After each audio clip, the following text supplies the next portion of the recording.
Olá! O Se Liga na UFG começou e você confere agora o que vai rolar no programa de hoje.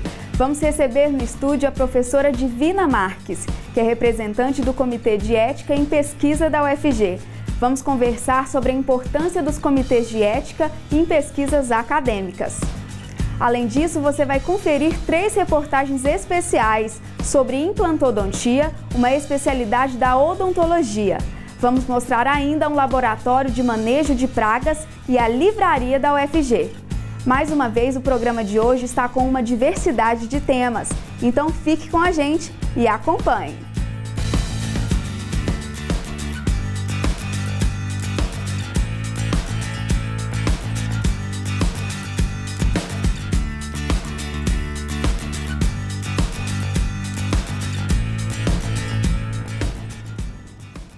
Um belo sorriso é sinal de felicidade, mas também de saúde. Por isso, pesquisadores da UFG buscam desenvolver e aprimorar técnicas para garantir uma vida mais feliz e saudável para as pessoas. Você vai conferir agora a implantodontia.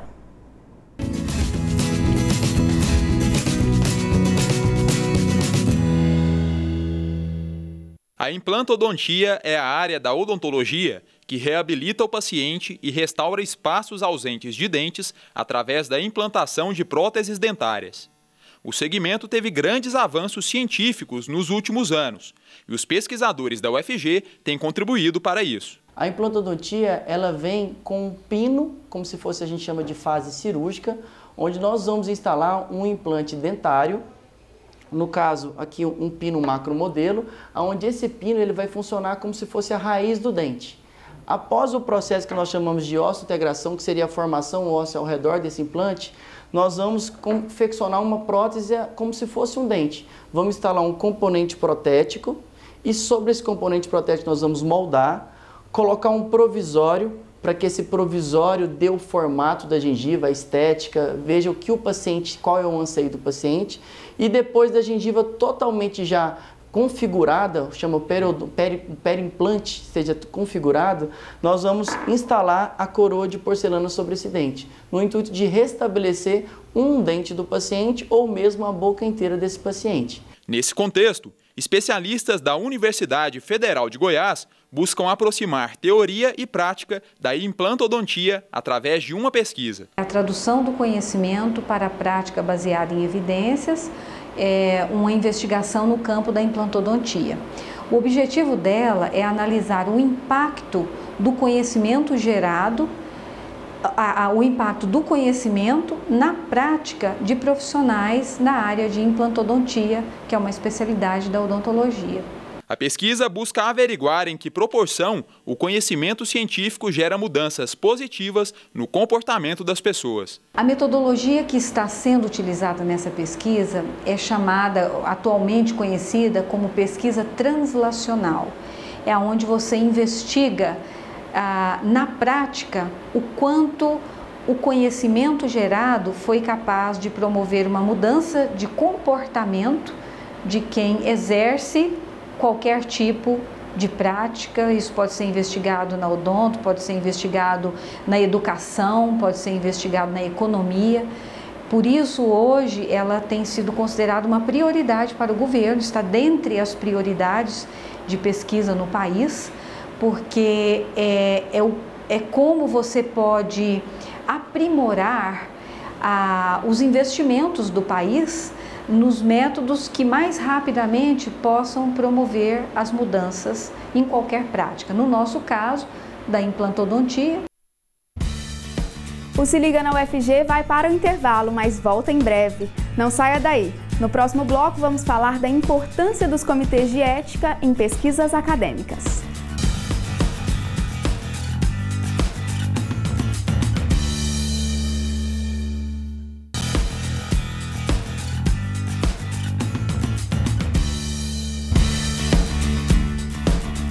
O Se Liga na UFG está de volta para falar de um assunto muito importante: ética. Uma palavra que é muito usada, mas ainda pouco compreendida. Hoje recebemos em nosso estúdio a professora Divina Marques, que é representante do Comitê de Ética em Pesquisa da UFG. Vamos conversar especificamente sobre a importância dos comitês de ética em pesquisas acadêmicas. Professora, muito obrigada por aceitar o nosso convite. Que isso, eu que agradeço o convite, é um prazer estar aqui com vocês. Obrigada. Bom, professora, eu acho que para a gente começar o nosso bate-papo, antes de entrar especificamente em pesquisas acadêmicas, que tal começarmos falando sobre ética? Você pode definir um pouquinho essa palavra para quem está nos assistindo? Sim, como você disse no começo, é uma palavra muito usada, né, e pouco compreendida, porque ela tem vários conceitos. Eu tentarei simplificar usando uma versão do jornalista e escritor Eugênio Butti, que diz em seu livro Ética e Imprensa o seguinte: num determinado momento ele diz, ser ético é você dar o melhor de si mesmo. Cada um vai ter essa medida, né, de o melhor de mim, né, o melhor de você. Aí uma aluna muito sabiamente disse assim: professora, mas esse dar o melhor de si mesmo pode ficar complicado dependendo da cultura. Né? Aqueles homens, os terroristas que se enrolam em bombas e se explodem, matando muitas pessoas, eles acham que estão dando o melhor de si, porque é isso que a cultura dele diz, né? Então ele acha que está fazendo um bem, pelo menos para o povo dele. Daí a gente resolveu acrescentar o seguinte: ser ético é dar o melhor de si, respeitando-se a vida e a liberdade. Né? Agora, tem outras medidas, né, para você saber se está sendo ético ou não. Tem a regra de ouro, que é muito simples: não faça aos outros o que você não faria a si mesmo.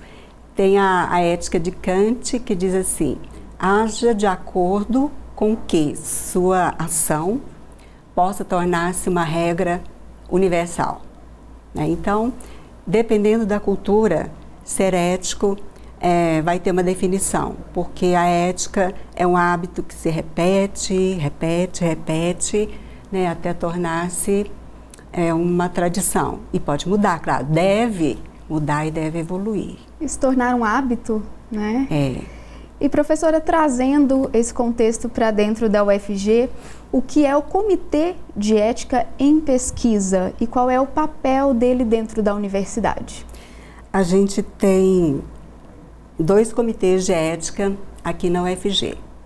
Um é o CEP, Comitê de Ética em Pesquisa com Seres Humanos, e tem o CEUA, era um só, ele foi subdividido, que é o Comitê de Ética no uso de animais. Antes se tratava de todos os assuntos no mesmo CEP, e daí foram divididos em 2. Tem ainda o Comitê de Ética do Hospital das Clínicas, né? Mas ele é mais um pouco específico. Então, você perguntou o que mesmo? Então, qual é o que é o Comitê de Ética em Pesquisa? Então, ele recebe as pesquisas, tem datas específicas, geralmente 60 dias antes de você iniciar a coleta de dados, ou mais, de preferência, bem antes. E o comitê vai observar especificamente, especialmente as pessoas que estão colaborando com a pesquisa, que antes eram chamadas de sujeitos da pesquisa, e que evoluiu um pouco para colaboradores. Eu gosto de colaboradores, mas o CEP, na verdade, adotou participantes da pesquisa, que são aquelas pessoas convidadas, né, e que vão participar da sua pesquisa, vão colaborar com a sua pesquisa, e o CEP vai cuidar para que essas pessoas tenham mantidas a sua autonomia, tenham mantido os seus direitos, porque elas estão no estado de que, às vezes, de fragilidade, né? Vai ter diferenças da natureza da pesquisa, se é na área da saúde, se é na área das ciências humanas, mas, de qualquer forma, é preciso observar a questão do sujeito da pesquisa. Aí você vai perguntar, mas isso não dá trabalho para o pesquisador, não é muita burocracia?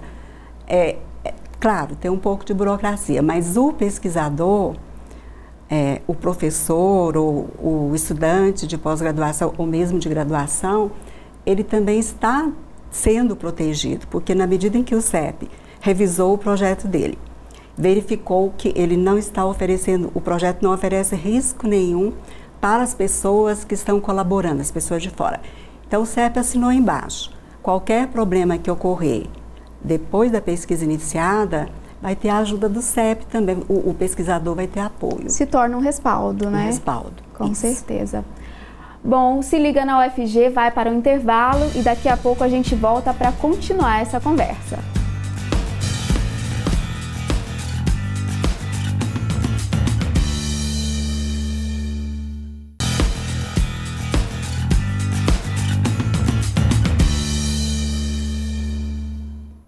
O Se Liga na UFG está de volta para continuar a conversa sobre a importância dos comitês de ética em pesquisas acadêmicas. Hoje recebemos no estúdio a professora Divina Marques, representante do Comitê de Ética em Pesquisa da UFG. Bom, professora, continuando o nosso bate-papo, toda pesquisa realizada na UFG precisa passar pelo Comitê de Ética?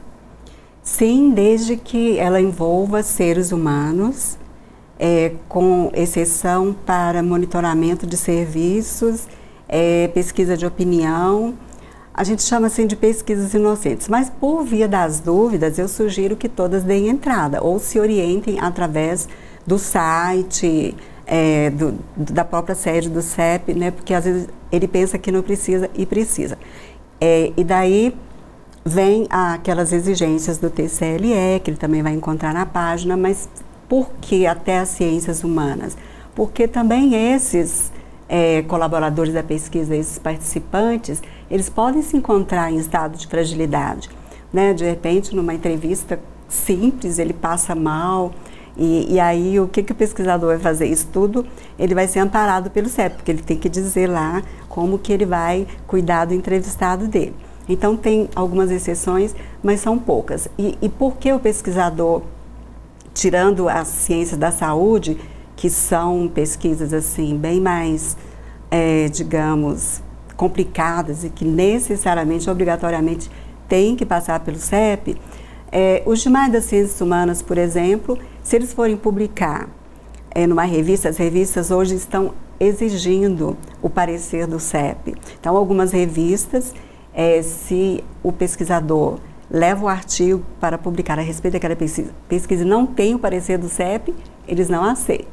Então, assim, é uma das inconveniências. Entendi. E, professora, por que muitos pesquisadores não dão atenção aos comitês de ética? Quais são os riscos dessa negligência?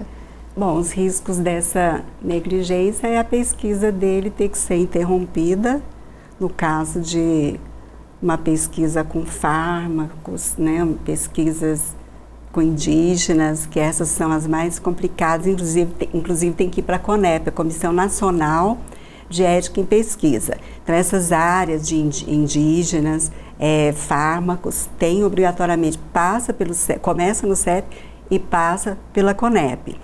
E a questão da publicação, no caso das ciências humanas. Das ciências humanas existe uma comissão estudando a diminuição das exigências, né? Porque o pessoal das ciências humanas reclama muito, uma pesquisa tão simples, por que passar pelo CEP? Mas isso está sendo estudado para tornar menos exigente a passagem pelo CEP, ou às vezes até não ter que passar. E, professora, o comitê da UFG, em específico, ele está preparado para lidar com vários tipos de pesquisa, nas mais diversas áreas? Sim. Como que é feito isso? O Comitê de Ética, ele é formado por professores, que a gente chama de pareceristas ou conselheiros das diversas áreas. Então, você tem representante da medicina, você tem representante da odontologia, você tem representante da educação, da Faculdade de Educação, do CEPAI, da Faculdade de Educação Física, do Direito, tem da Faculdade de Informação e Comunicação, né, de todas as áreas. Quando chega um projeto para indicar o parecerista, o coordenador do CEP vai procurar alguém daquela área, porque ele é que tem mais conhecimento, né, e ele vai conhecer as peculiaridades daquele projeto, para saber julgar se ele precisa ser melhorado, eticamente falando, né, essas questões assim, de que não vai sair da linha, digamos assim, na hora de passar a coleta de dados. Então, são vários profissionais. São vários profissionais. Vários conhecimentos. De todas as áreas. E a gente é tipo um parlamento. Todo o parecer é lido na plenária, que acontece toda segunda-feira. Primeira segunda-feira do mês, são 2 grupos, né? Então, o primeiro grupo se reúne na primeira segunda-feira do mês e o outro grupo na segunda-feira, porque já são muitos professores. E aquele parecer é discutido, né? Ele é pesado, para que seja democrática a decisão. Eu acredito que são muitas pesquisas analisadas, né, professora? Qual é o maior desafio que um comitê passa? O desafio quando você se vê frente a questões assim difíceis de se resolver, você às vezes tem que voltar, entra em pendência, né? A gente descreve, enumera as pendências, volta ao pesquisador e ele tem um prazo a cumprir, ele está fazendo uma dissertação, uma tese de doutorado, então você tem que, às vezes, modificar o sistema, fazer ad referendo, para depois receber o documento dele, para que ele não se prejudique. A gente não quer prejudicar o pesquisador. Então, é conciliar os interesses do CEP, que é verificar eticamente a pesquisa, e conciliar os interesses do pesquisador. Entendi. Professora, mais uma vez eu quero agradecer a sua presença no programa de hoje. Muito obrigada e eu estou à disposição para quando vocês precisarem. Nós também. O CEP está à disposição. Bom, Se Liga na UFG vai para mais um intervalo, mas antes disso, confira a dica do nosso quadro virtual.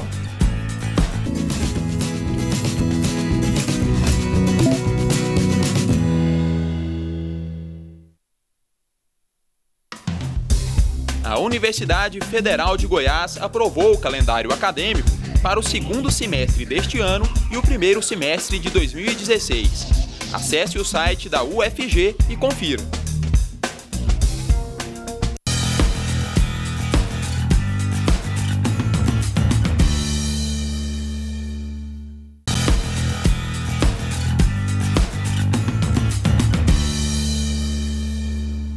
O Se Liga está de volta para seu último bloco. Agora você vai conhecer o laboratório do curso de Agronomia da UFG, que desenvolve uma pesquisa com pragas de lavouras. Confira!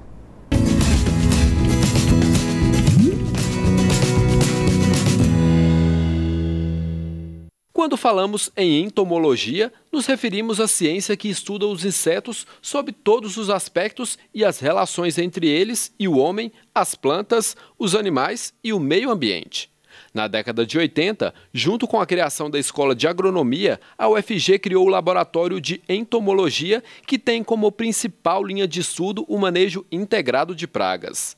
O espaço busca resolver problemas na agricultura relacionados a pragas de uma forma mais sustentável possível. Muitos pesquisadores começaram a pensar, vamos primeiro verificar em que condições os insetos atingem status de praga e começam a causar prejuízo, e só a partir daí que vamos lançar a mão das medidas. Então foram muitos estudos que coevoluíram, né, durante esse período, para entender mesmo as relações entre os insetos e as culturas, desenvolver novas metodologias de controle mais sustentáveis, né? O manejo integrado de pragas é uma resposta aos inseticidas químicos, produtos tóxicos ao meio ambiente.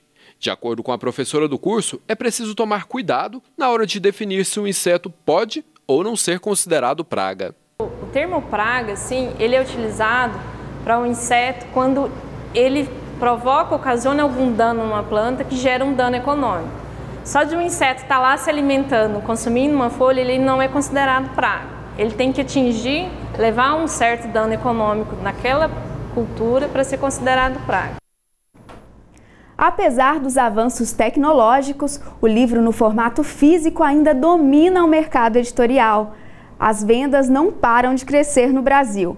A UFG conta com a sua própria rede de livraria. O objetivo é tornar o conhecimento mais acessível para a sua comunidade acadêmica e ainda vender os livros da editora UFG. Confira esta reportagem e saiba mais sobre esse importante espaço.